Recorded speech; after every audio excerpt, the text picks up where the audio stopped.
दोस्तों आज हम पढ़ने वाले क्लास 12 यूपी बोर्ड संस्कृत का एक चैप्टर जिसका नाम है संस्कृत भाषाया महत्तम, मतलब कि संस्कृत भाषा का महत्व। तो आइए दोस्तों इस चैप्टर को हम डिटेल से एनिमेशन के माध्यम से समझते हैं। भारत सचमुच में धन्य है क्योंकि यहाँ संस्कृत जैसी महान भाषा है। यह भाषा मनुष्य के मन को शुद्ध करती है, अच्छे विचार पैदा करती है और सुंदर शब्दों को जन्म देती है। दुनिया के सभी साहित्य में संस्कृत का साहित्य सबसे श्रेष्ठ और समृद्ध माना जाता है। हमारे रामायण, महाभारत, चारों वेद, उपनिषद, 18 पुराण, महाकाव्य और नाटक सब संस्कृत में ही लिखे गए हैं। भाषा वैज्ञानिक संस्कृत को सभी आर्य भाषाओं की जननी मानते हैं।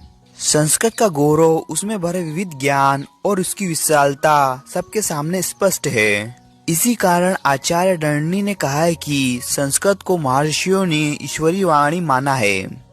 संस्कृत साहित्य बहुत सुंदर और व्यवस्थित है। इसमें गद्य और पद्य यानी कविता में मधुरता, भाव प्रकट करने की शक्ति और अद्भुत श्रवण सुख यानी कि सुनने का आनंद मिलता है। चरित्र निर्माण की प्रेरणा जितनी संस्कृत साहित्य से मिलती है उतनी किसी अन्य साहित्य से नहीं मिलती। इसमें दया, दान, पवित्रता, उदारता, ईर्ष्या न करना, क्षमा जैसे अनेक मानवीय गुणों का स्पष्ट वर्णन है।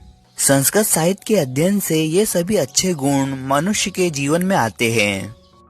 संस्कृत साहित्य के महाकवि आदि कवि वाल्मीकि, महर्षि व्यास, कवि कुल गुरु कालिदास और भाष्य भारवी, भवभूति जैसे अन्य कवि अपने महान ग्रंथों के कारण आज भी लोगों के हृदय में स्थान रखते हैं। संस्कृत भाषा हमारे लिए माता के समान आदरणीय और वंदनीय है क्योंकि भारत की स्वतंत्रता, गौरव, अखंडता और सांस्कृतिक एकता को सुरक्षित रखने में इसका बड़ा योगदान है। यह भाषा सभी भाषाओं में सबसे प्राचीन और श्रेष्ठ मानी जाती है, इसलिए इसे ठीक ही देववाणी कहा गया है जो मधुर और दिव्य